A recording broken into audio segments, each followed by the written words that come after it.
Hey everyone, I'm Louie, And I'm Valerie, and this is Musical Tangents. where we just talk different things about music. Welcome.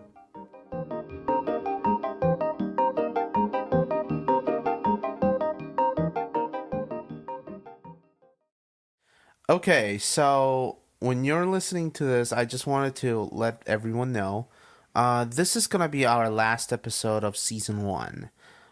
So the reason why we're taking a break is because, Christmas is coming. And Valerie's going back to our hometown, and I'll be going on a vacation trip and things like that. So we will not be available to record these sessions. Yes, but look for the first few episodes of season 2. They should be out in spring of 2024. Well, we say spring of 2024, but I think they're gonna come out. Closer to like January or February. Yeah, definitely. Spring semester in my mind. Well, yeah, you're still in college, so that's even though that's like winter, it's a spring semester. It's a new year. So for the last episode, I just wanted to talk about a little bit about the core memories of Christmas, because Christmas is a holiday, and did I ever tell you Korea is like one of the few Asian countries that does celebrate Christmas as a national holiday. Interesting. So like when I say that, people oftentimes give me the look. They're like, "What are you talking about?" Well, as far as I know, China doesn't have it as a holiday. It's not a national holiday. Okay. Some companies might, like give people a little bit of a vacation, but as far as I know, well, and also in China, as far as my understanding goes, any religious organizations or religious ideas related back to Christianity is banned. So Christmas being, having the central word Christ, they basically just banned that, right? Similar thing actually is true of Japan. So Japanese, the Christian population is like 30% now, as far as my understanding goes. But even in Japan, it's like not really a super big holiday. That's not the biggest holiday. Not like Western Europe and America. No. And this side of the world. So Korea actually is one of the countries that has more meanings and more holidays and more similar decorations and decorative ideas from America. So the reason why I say that is because the only memory that I cherish about Christmas to me from my childhood is related to Polar Express. Oh my goodness, I am not a fan of that movie. You're not? No, so why not? Tom Hanks is every character. Yeah, exactly. It's the best thing in the world. No, I don't. Oh my god, it creeped me out as a kid. Like the animation style is like they almost look real, but at the same time they don't look real. I don't. It's never a movie I would just put on. I remember like every year in elementary school, they were like, "Let's watch the Polar Express." And I'd be like, "Oh, I'm trapped. I can't get out. I have to watch the Polar Express." Why do you just... That's such a joyful kids movie. There's a lot of other Christmas movies I like. My favorite Christmas movies as a kid were Home Alone and the Tim Allen Santa Claus movies. I really liked those as a kid. Oh my gosh. And then we also I haven't had seen Tim Allen's Santa Claus movies. I haven't seen them in a really long time, but I remember like being excited for those when I was a kid. But also like, of course, the Charlie Brown Christmas special, as well as what was it? Hold on. Oh, when I was a kid, my grandma had like DVDs of Elf. Oh my god, this could be a whole episode of just about Christmas movies I like. Elf? I like Elf. Will Ferrell? Yes, I like Elf. It's good, okay? And then Oh my god, I cannot stand Elf. Well, I can't stand the Polar Express, so it looks like we need to just agree to disagree. So, okay, but Home Alone and like Okay, so for the record, I only watch first and second Home Alone, and even for I've that, never seen the third one. even for that, I rarely watch the first one. I don't know what it is. I love the second good. one. The one where he's in like New York New York, City? yeah. Okay. Yeah, that one's like my favorite, and I feel like this is where clearly I was messed up. So like I like the, like all the scenes that happen when Kevin is like in, I guess his uncle, right? Is that what his the place in New York that he's making all the traps and things like that? Like I don't remember because it's been so long since I've seen it.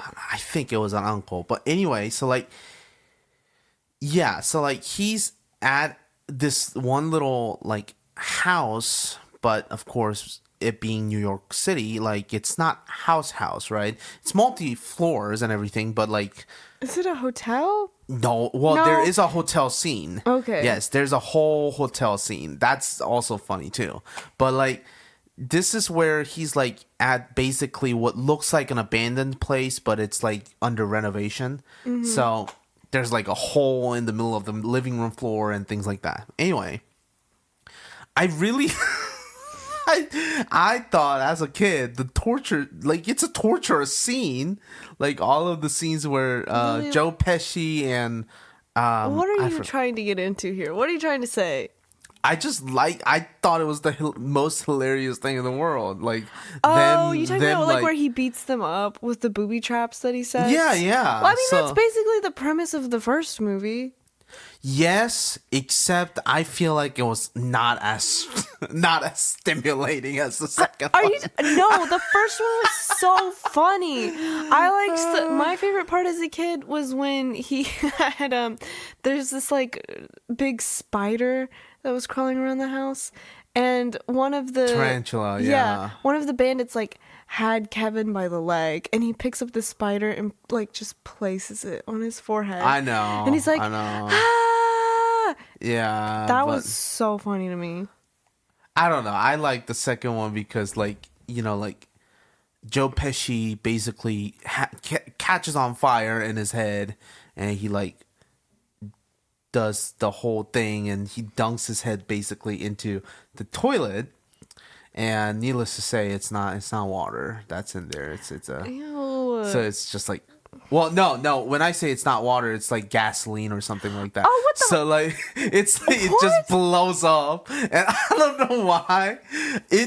I think it was funny to me as a kid because even as a kid, I was like, he must have died, right? He comes back out, and he's all that's missing is like the top part of his hat.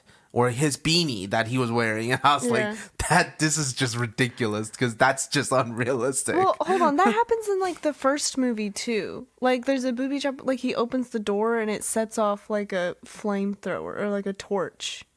And then he clearly, I just don't remember the first movie. Snow. It sounds like they were kind of reusing some of the same ideas. Yeah, but I like the second one better. I don't know. There's a little more sentimental quality for me of the second one. Anyway, so like Home Alone and Polar Express and even Elf, they all have music. Like I feel like the music's one of the most memorable part of the movies. I remember watching Home Alone as a kid, and there was this scene where he goes to the church because he was like stressed. He was like, I know they're coming tonight. He's like, I have to go pray because I know tonight's the night. They're going to try and rob my house. But the choir was singing, Oh Holy Night. And I was just remember thinking as a kid, like, oh, this is such a beautiful scene. Like, I really liked the music in that scene. I mean, there's good music throughout the thing. They played Rockin' Around the Christmas Tree in that movie, too. When he, like, sets up all the fake people. When he's in the pool, they play Jingle Bell Rock. So yeah, I don't know. And they play Run Run Rudolph when they're running through the airport. It's amazing that I'm remembering all this. It's been I don't remember that, but okay. In the first one? Yeah, in the first one, I vividly remember all these things because I remember like liking the Christmas selections that they chose. I think Run Run Rudolph perfectly fits that scene because they're running through the airport. I wonder who chose the music because it could have been. I don't think John Williams was in charge of like supervising the music. I think he only composed it. I think he was only a composer, but I don't know if he was in charge of any of the choosing of the pre-existing songs. Probably not. It's probably up to the director.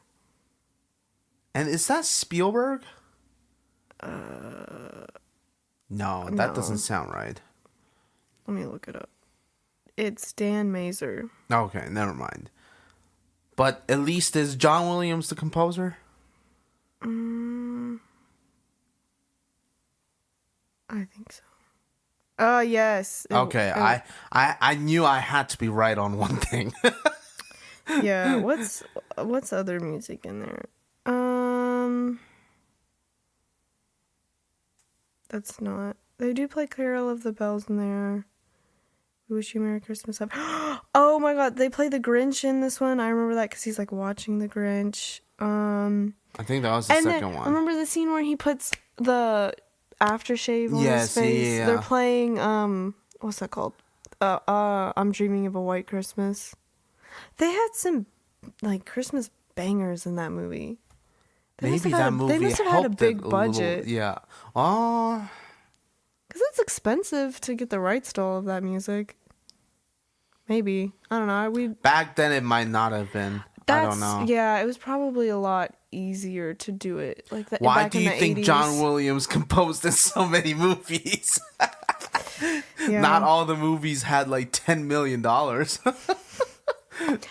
Oh, I don't know what the budget for this movie was. I mean, budget probably was bigger than that. But... Oh, it had to have been pretty big. And it's a classic now. Let's see. Oh my God, the box office for this made $476 million. Yeah, that doesn't surprise me. When was this movie come out? 1990. But it was filmed in the 80s, like late 80s, I guess. That doesn't surprise me. I mean, it was a really popular movie as soon as it came out. It's still a classic today. I'm gonna watch it this holiday season, guys. I don't recommend the third, fourth, fifth one. There's a fifth one? How many are there? I think there's a fifth one. I just knew that there was a third one. Well, I always tell people, like, as soon as Joe Pesci and Macaulay Culkin were out, I knew that the movie was not going to be as good anymore. There's a 1, a 2. I'm only seeing. There's Home Alone 4, 5, and then there's like another spinoff that they made in 2021. Yes, I remember that. I remember seeing the trailer of that. I was like, this guy, stop. This has gone on long enough. That's like, okay. What is with like retelling the same thing over and over again? Like, technically, I don't think it's a retelling. Okay, but like they like building like franchise building. Like, how many Halloween movies and Scream movies do we need? Or Saw movies? Yeah, like can we please come up with like something different? Please, I'm begging you. Well, it's like the same idea about like adapting books into different media. I think people have this notion: if one media worked, then if we adapt it again, it's gonna work again. But yeah, well, like to like agree with you and give your opinion more credibility.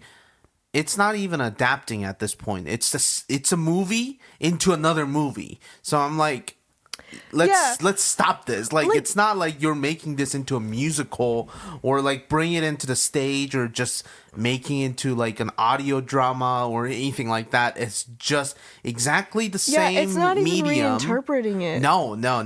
And that's one of the reasons why. I mean, I'm sure there are people who have their opinions about like, like making of the live action series. Are you talking about the Disney stuff? Like not just Disney. I mean, like, listen, they're doing that with Avatar: The Last Airbender too, and this is like the second attempt, because the first live action was horrible. So I think I'll give them. I don't know if the second one is going to be any better, but I'm willing to give them one more chance for this. But and if they mess this up, you're like, not anymore. I'm just gonna watch the cartoon. Or is it an anime? No, it's a cartoon. Cartoon? Yeah. Well, it's a Nickelodeon. I think people call it anime because it has an Asian-centric theme. behind it. But Yeah. I don't know. I like the original series as is, and I do too. There are some qualities of movement that the characters do that seem really impractical to do a live action.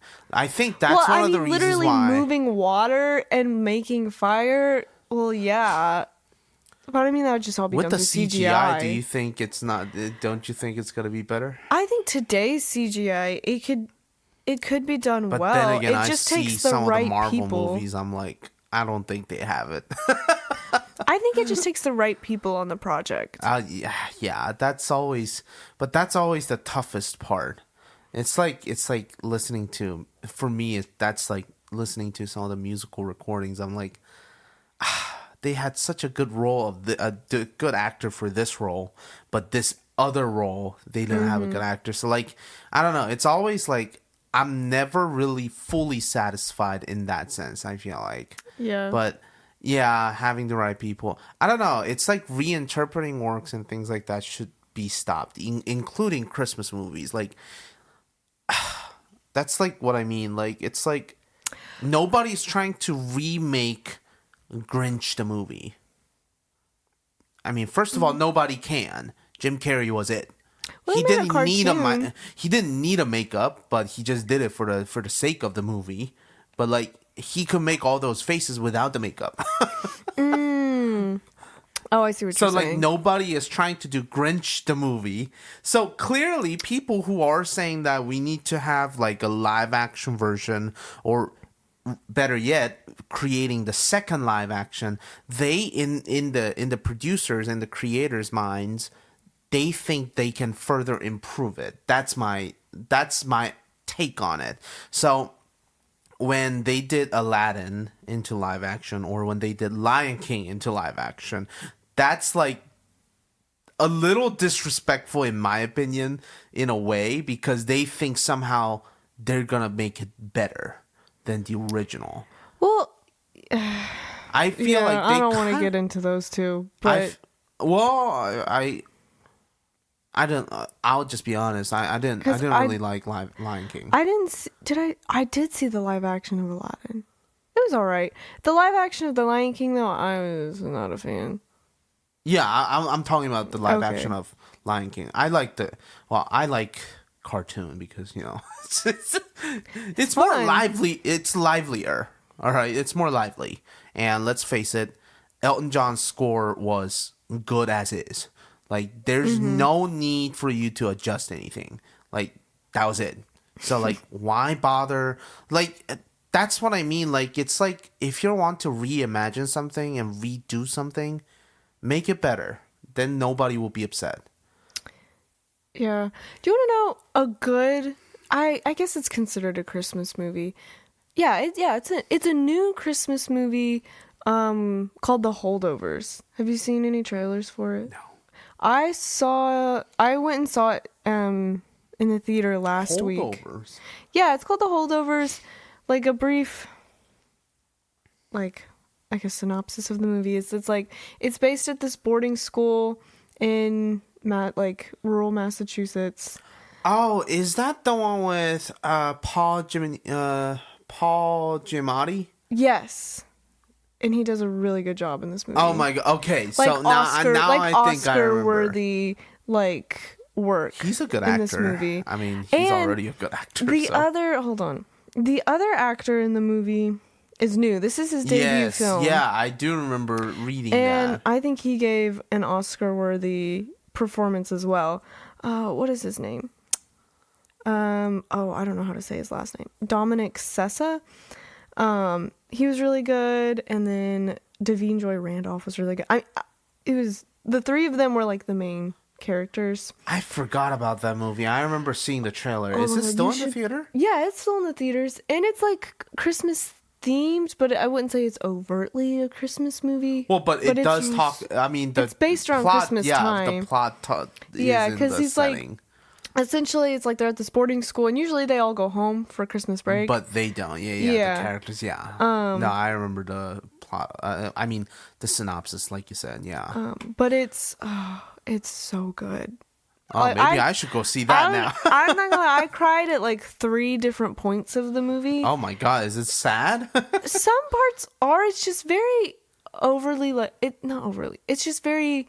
There's a lot of really emotional points. I would describe the movie as like a coming of age movie, but it's interesting. I don't want to like give any spoilers. I think it's interesting in a way. It's coming of age for both the teacher and the student. That's always good. And that they're both finding out new things about themselves. Yeah. And it's, oh my god, go see it. Okay, all right. It's so good. No, but I really do think like you know, like it works when they come up with I feel like, is that an original? I think that's an original. I think so. So like my point to me, it's like, why not make more originals like that? And it's, yeah, and I thought it was really cool. It was kind of like refreshing that it was like filmed in a way, like it's set in the early 70s, and it's filmed as if they were filming it in the early 70s as well. Like the aesthetic and stylistic choices that they made. And even like at the beginning, it had all of this like old like Panasonic and like the fonts that they chose to begin the movie with.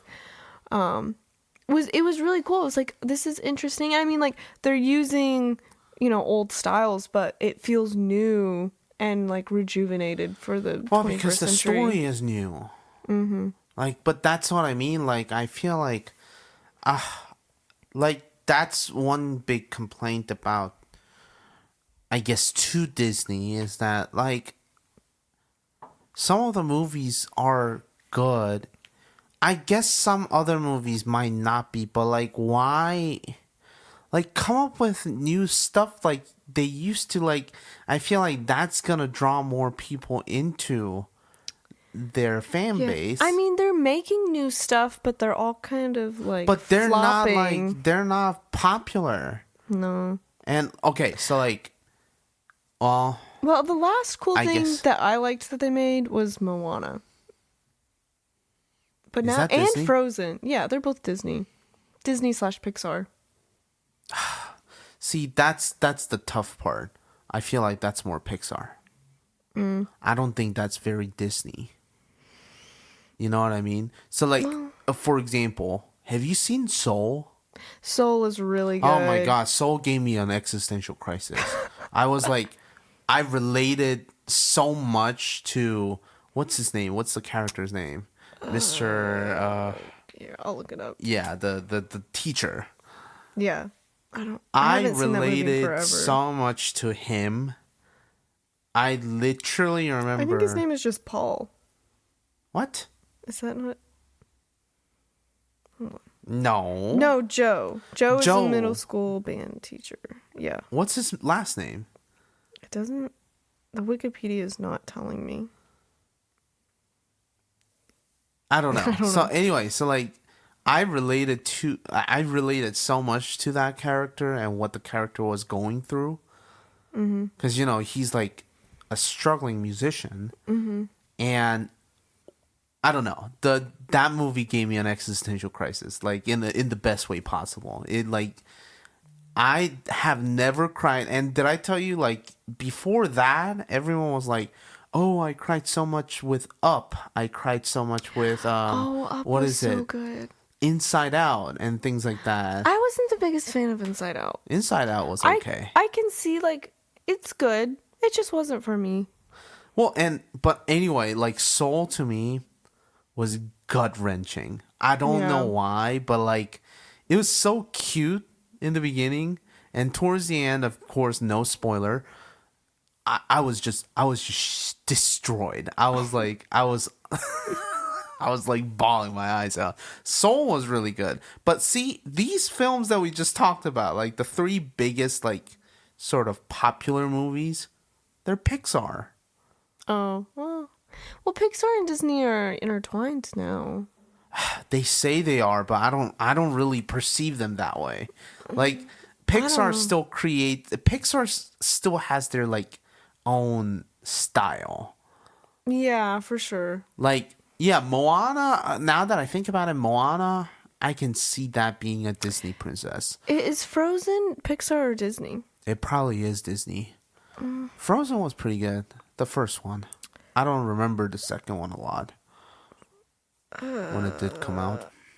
I don't know. Let's see. What else was there? Disney had other movies, but they did a lot of live action, and then I feel like they kind of stopped doing that. No, they made a live action this summer, The Little Mermaid. No. But like, there was a year where they were coming out back to back with like Aladdin, Lion King. Like they were all coming out all around the same time. Yeah, they've slowed that down because clearly I don't think they were making a lot of money off of them. Well, I feel like they're extremely expensive to make. Like, well, I mean, duh. Well, yeah, I mean, but if like they're extremely expensive to make and nobody's watching them. I feel, yeah, that's, I don't know. One thing that I was upset about Aladdin particularly was that, like, I don't know why they had to use Will Smith just because he was a big name star. He was Genie. Oh, yeah, I haven't seen this movie in forever. And I was just like, Broadway's literally doing Aladdin. Hired a darn actor just from the Broadway version and have him featured as Genie in here. So, I don't know. I was not a huge fan of that. Are you not a huge Will Smith fan?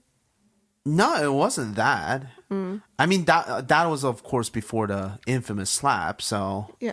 I like Will Smith's movies. I like his older ones. Yeah, I'm tired of hearing about him and Jada. Like, I don't need to know that. I think you're tired of hearing. Yeah, I think you're tired of hearing. I think everyone is actually more about the fact that their relationship is. It's like for a while Kim Kardashian and Kanye. It's like it's kind of like that. It's like I'm tired of listening to other people's business. That I'm like it's their business. Just let them. Almost like let them be. Yeah, but it's almost like they're trying to monetize their business because they're like, let's have a red table talk. I know, but I'm just like I'm so over it. They're like reality TV show, but in real life. But but people feed into it. We enable it. Yeah. Well, yeah. We allow bad behaviors to be manifested by other people. Maybe that's why. Maybe that's why they feed into it because they don't have that in their real life. So they want to see I don't want that in my people. real life. Well, no, nice, but some people life. are excited to have dramas going on in their lives. Yeah. Or not in their lives per se, but watching like watching other people go through that kind of dramatic things. I mean, why do you think so many people love watching like rom-coms and things like that? I feel the Real like, Housewives. Yeah, something. I don't know. It's for me. That was the only complaint was that Will Smith was a Genie. I was just like, why? Like I know that I liked it. It's been a really long time since I've seen it, though. I honestly think there was a version. I think the biggest complaint, I still align with this one YouTuber who commented about, like, why did they do, like, mid-version of Will Smith to make it sound like almost like the original version? And then only for them to do that, to have Will Smith's own arranged version of You've Got a Friend Like Me at the end with the what is it? With the end credit. So I was like, why didn't they just use that? That sounds more fun. Like when Will Smith does all of the original Genie songs, they don't sound like him. They sound like some odd other person. Are you saying that they should have let Will Smith re-record the music in his own way? Yeah, I mean, because that's what he did. Oh, okay. But they just didn't use that for the movie. And I don't know. I have mixed feelings about a lot of live action movies anyway, because it's like, I don't know. And they don't necessarily do a good job of it either. So like, it's disappointing for the original fans. And I think that's the bad thing, is that for Disney, I think the reason why they slow the process down a little bit, because I know that they're filming Snow White and they're filming they did release Little Mermaid already, but like they slow down the process of it all overall, partially because they were losing their original fans and they were not gaining any new fans. Their original fans grew up. We're adults now. Not for Snow White. What do you mean? I'm talking what do you mean? Like when Nemo was coming out and but that Nemo's might be Pixar. Crap. I'm trying to think of a Disney Lion King maybe. Yeah, I was really little. I don't think I was born when the Lion King came out. I was born. I was old. But I don't know, we grew up. And now I think they need to cater to this next generation of little kids. So they should just start making TikTok Wait, videos. is Ratatouille Disney or Pixar? I have a feeling that's also Pixar. That has to be Pixar. It's too good. For it to be 2000. Movie came out in 2006, I think. That's Pixar. It's a Disney/Pixar movie. That's Pixar. Okay. What part of that do you not understand? If there's a Disney Pixar, that just means Disney produced it. Pixar made it. Okay, whatever. It's so good. That is hands down one of my favorite movies of all time. Isn't it so funny that Linguini is the only character that doesn't have French accent? Oh yeah, he's just a guy. He's just a guy. It's so funny to me. I'm like, why is everyone else speaking in French accent and he's not? Remy doesn't have a French accent either. Remy's not supposed to speak. What are you talking about? Remy doesn't talk. Yes, he does. He talks like... He talks to us. What part of this do you not understand? Okay.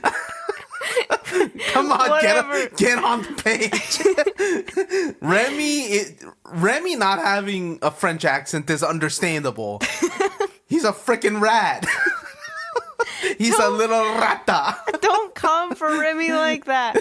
One year when I was a kid, I was Remy for Halloween. Well, I was Remy for Halloween for several years. The Disney store... Okay... We went to the mall very rarely when I was a kid because it was like an hour away from where we lived. Uh-huh. But when we did go, it was a big deal. One time we went before Halloween, the Disney store was making Remy and what's his brother's name? Oh, I forgot. Emile.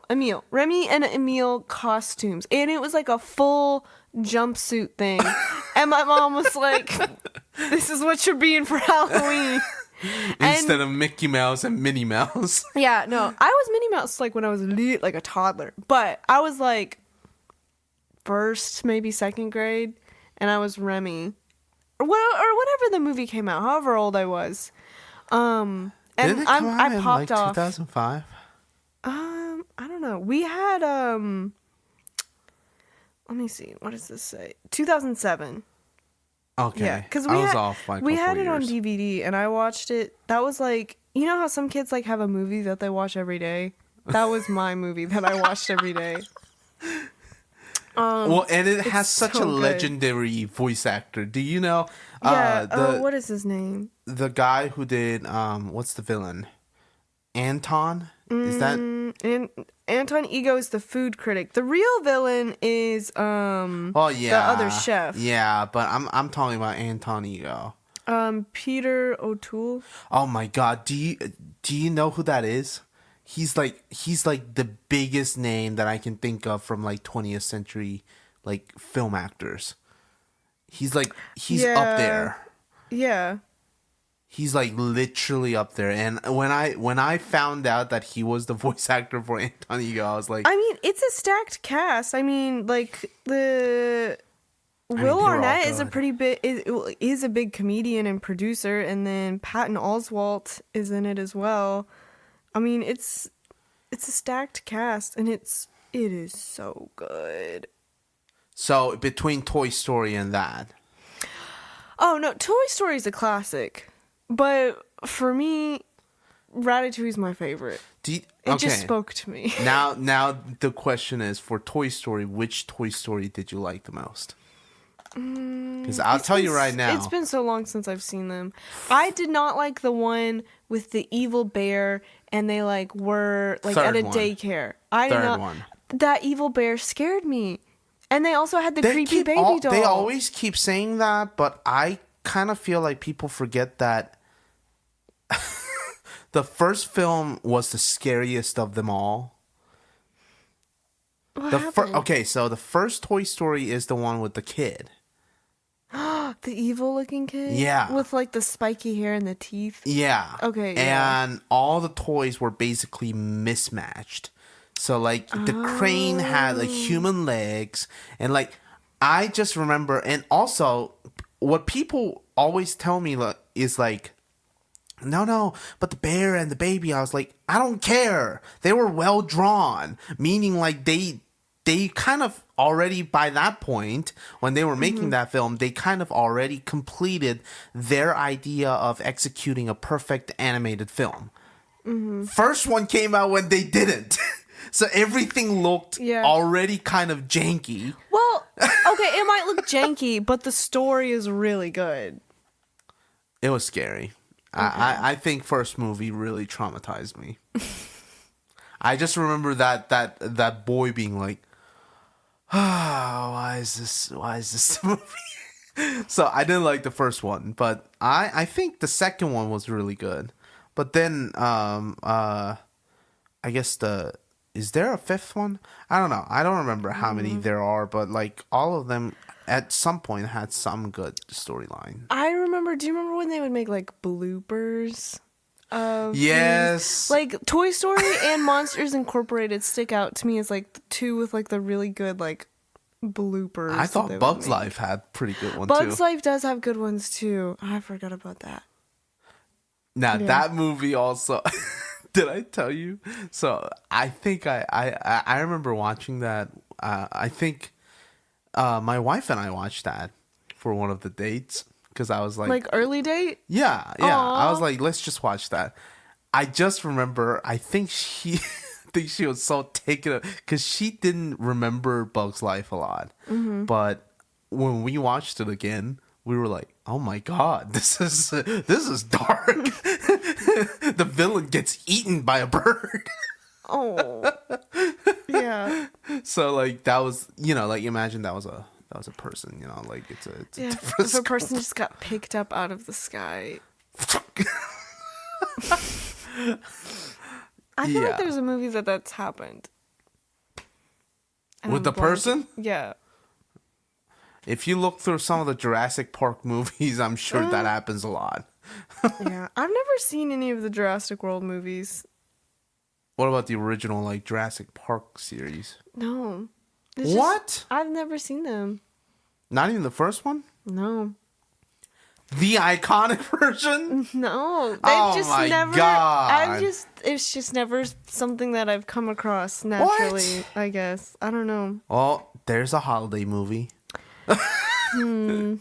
Hey, it has some Christmassy theme. It focuses on family. No, it does not. Okay. It focuses on the team. Yeah. The team is a family. Wait, what did you say? I said team. Yeah, okay. No. I did say that. That's so corny, isn't it? Team is not a family. I'll say that right now. Yeah. But I don't know. Oh, and also something related to Christmas, I always tell people, aside from movies, I feel like Nutcracker now, in ballet world, Nutcracker is everyone's choice for Christmas themed ballet for holiday season. So Nutcracker is pretty popular. I'm gonna go see it. You're going later to see, this month. Yeah, Louisville Ballet doing the Nutcracker. The music is pretty iconic, of course. Everyone loves the music. I love the music. Yeah. Some people have brought up the controversy with some scenes, but I think the overall story now, I don't know about other people. A lot of people actually only recognize, or the most memorable, the most recognized scene from Nutcracker is probably Dance of the Sugar Plum Fairy. But for me, I have told this to people before. My favorite score out of that whole ballet is when they do, I don't exactly know the name, but it's like Snow Queen Parada. It's like, it's a C major scale, kind of like just going back and forth. Da, da, da, da. And that to me is like the highest artistry that Tchaikovsky has ever done to me, because he was writing that and he kind of abandoned the project, and then his sister got sick and she passed away, and he got back to writing or finishing the Nutcracker around that time. So in his mind, Clara is his sister, and the Nutcracker Prince is him. So that's why, like, some of the scores, I don't know why, but like they sometimes do make me a little emotional, because like I'm like thinking, I'm like remembering that history in my head as soon as I'm like watching it, and I'm like so Nutcracker is pretty fun. You know, there are other songs. What is that? I always liked the march. The march. Dun, da, da, da, dun, dun, Yeah. dun, dun, dun. Yeah, the march is fun if it's done right. What is this scene with the rats? The Rat King? Yeah. What music do they play with that? I feel like there are like two. One that's like scurrying music. Yeah. Da, da, da. I love the rat scene. Maybe it was just. Well, I saw like a kid's version of Nutcracker when I was a kid, and I've seen the full version. I'm gonna go see it again. But the rat scene, I don't know. I just always found it to be really entertaining. Didn't you also like was it Arabian? I liked that one too. Some people struggle with the rhythm of that piece. Well, I mean, if I'm not playing it, I'm not worried about it. I like to listen to it. It's just 4+2. But it's written, I think, 6/8. So automatically musicians originally think it's 1 2 3 1 2 3 1 2 3 1 2 3, but it's actually 1 2 1 2 3 4 1 2 1 2 3 4. So maybe it's more 2+4. Anyway, so yeah, Nutcracker has really good music. It's Tchaikovsky, so yeah, some Tchaikovsky scores though I don't particularly like. I'm trying to think. Swan Lake is not a Christmas-centered ballet. no. But I feel like some people do it during Christmas. Listen, I feel like people just assume that Tchaikovsky scores are for the winter. Can I just say that? I feel like any scores that are written by Tchaikovsky, they're like, oh, that's such a Christmassy feeling. And I'm like, I don't feel like Swan Lake is Christmassy feeling. I feel like it's more fantasy feeling. yeah, and long. I have not seen the production of Swan Lake. I've seen Black Swan. Is that what the movie's called? With Natalie Portman. Yeah. That was really good.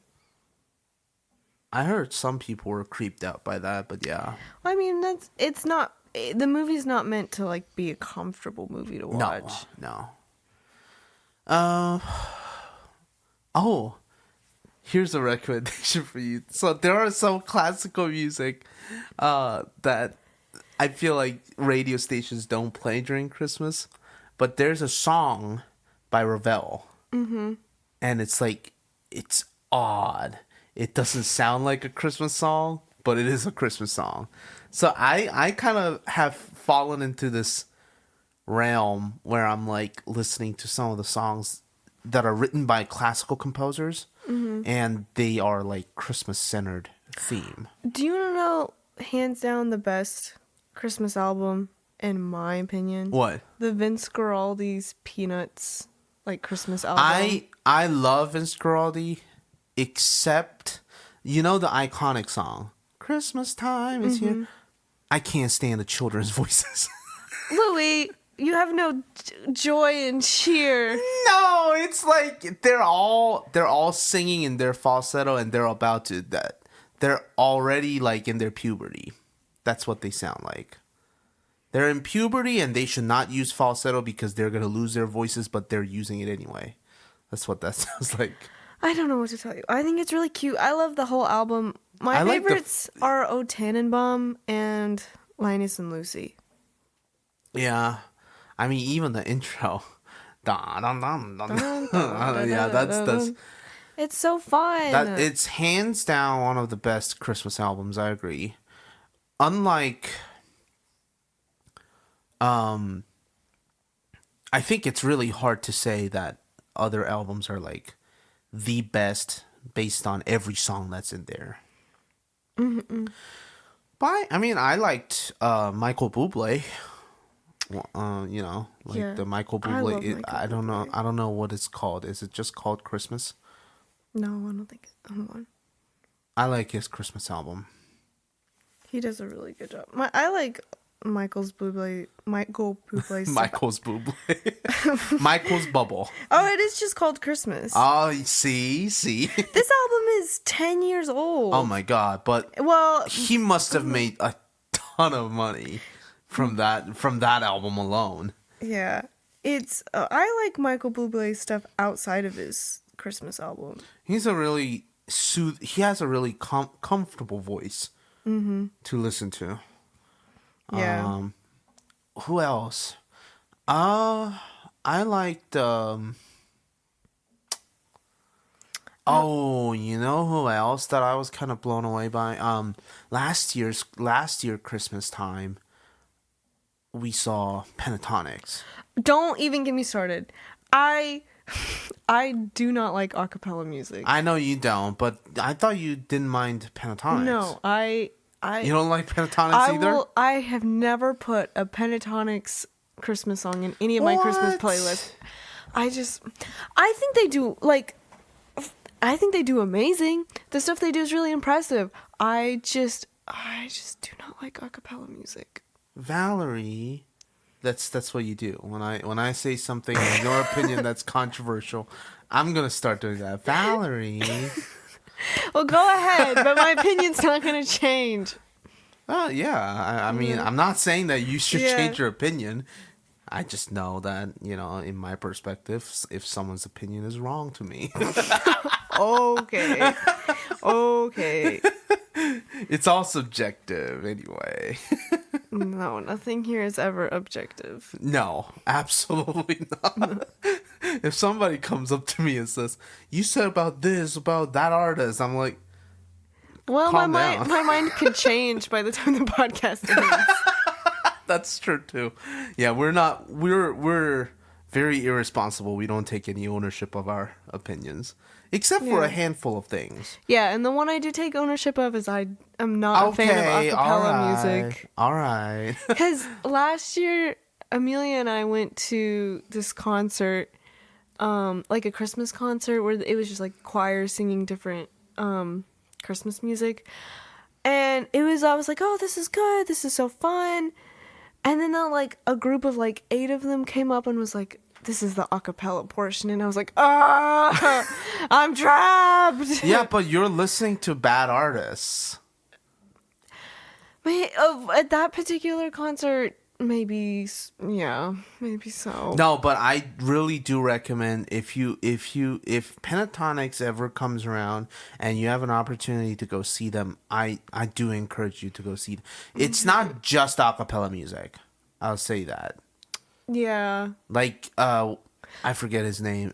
There is an instrumental portion of it. So I really think it's a balanced, really fun concert to be in. That's why I think they do an amazing job. I mean, I listen to some of their stuff. My mom really likes Pentatonix. I think Go listen to I think she them. even like she has one of their albums on CD, I think. But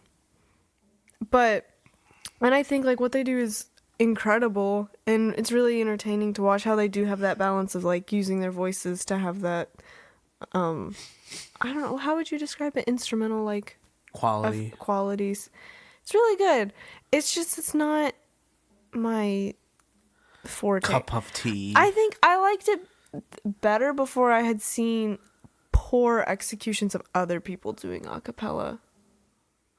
Yeah, but you're basically you haven't even seen them live. I've just been scarred by watching other people do it live. Who cares? Just go see them.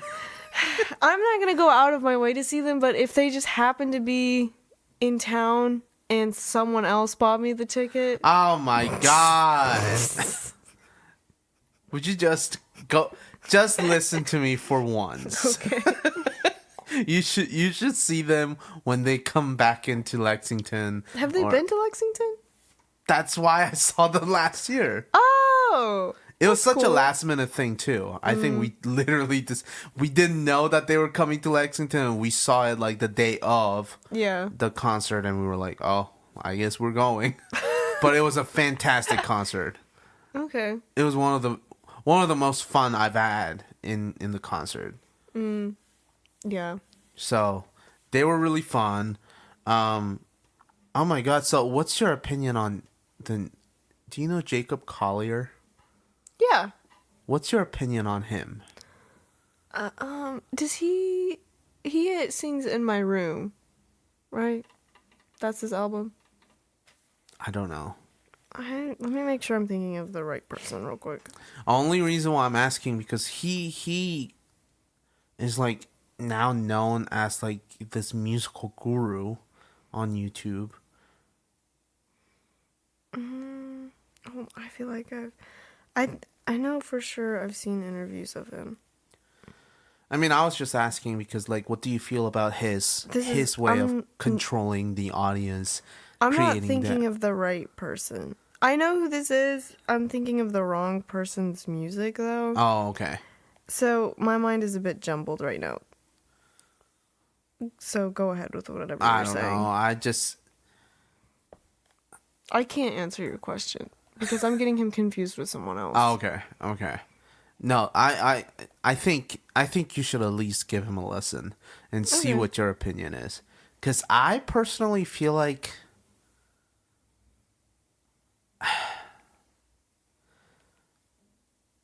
I think he's a good musician. I kind of wish that he expanded his vocal style a little bit. Because he has a very particular style. Yeah. And when he, like, there's a moment where he opened up his sound, like, vocally. And it sounded so good that I was like, you should just continue to sing like that. But then he goes right back to his original style. And I feel like the style that he goes for with the voice that he has could sound the same no matter what he sings at some point. So I was just gonna ask, like, because you don't like acapella, maybe what do you think about like the audience members doing the acapella while he's playing the music? Oh, he's that guy? I don't know. I think that would be cool. Very good, like, audience interaction. Audience engagement. Yeah, but just go see Pentatonix when they come in town. Okay. It's like waiting for Santa Claus to come in town. I'm being gaslit to go see Pentatonix. No, I'm just being a promoter of them. Okay. So I'm helping them out as an audience member. Okay. Anyway, so any special plans? Last bit. Any special plans for Christmas? I'm gonna go to visit some family. That's about it. Nothing crazy for me. You don't sound very excited about it. No, I'm excited. I mean, some of the family I have to like fly to go see, so I'm really excited to see them. But yeah, I'm most excited to get some much needed sleep after this semester. Lucky you, I don't get to sleep. Tee-hee. I work, so. That'll be me in, like, not too long from now. Hopefully. Well, but you won't Credit have homework, allowing. so. Yeah. That's about it. What about you, Loui? What are your holiday plans? Going to a bunch of shows. I mean, I don't know if I talked about this on the podcast. So my wife teaches ballet, so some of her students are doing, and some of her studios are doing Nutcracker, their own version of Nutcracker productions, concerts and recitals, and kind of like what you talked about, like doing a lot of Christmas recitals and things like that. Like that's what we're going to see, and we'll be out of town at some point. Yeah. Doing some other activities. So, just going to Winter Festival and things like that. Just fun stuff. Just enjoying the holidays, time of the year. Yeah. and this year, what's better, I feel like, is that we're focusing less on giving gifts to one another. Just focusing on spending time and doing things. Yeah, I feel like my family's doing the same thing. We used to be like, this year, well, the past 2 years, we started like doing like a Secret Santa. And it kind of helps like keep the cost down instead of having to like buy gifts for everybody. Because some of us are broke college students. So, yeah, we're doing that. And then like a lot of just like, gonna go see the Nutcracker. Gonna go see other shows. There's a lot of movies coming out. I want to go see some movies. Yeah. And relaxing. And getting sleep. Yeah. Not worrying about what's going to come after you in spring. Well, actually, after my last final laptop is getting shut off, not opened for 3 weeks. I wish I could do that. When I was younger, I was like, I never believed that idea, like shutting the technology off. I need a break. Oh my gosh, yeah. I totally agree with you. I think that's more needed now than ever. Yeah. The amount of time, I'm like, I spend more time with this laptop than I do with like people I care about. Yeah, I think it's become such an imbalanced way of, just functioning and working, getting work done. It's no longer about people. It's about what you can do on the technology. So, yeah. But we hope everyone who's listening to this to have a great Christmas season, have a great holiday. Yeah, whatever holidays you may celebrate. Yeah, don't celebrate. Spend it like joyfully. That's all I can say, is that whatever holiday you celebrate, just be happy, be relaxed. Well, for those of you who are in college, you will get a break, so use that break to rejuvenate whatever was lacking in your life. And workers out there, you don't get a break, sorry. you get 1 day break. Okay, anywho, look for season 2 coming out early 2024, and until then, peace out.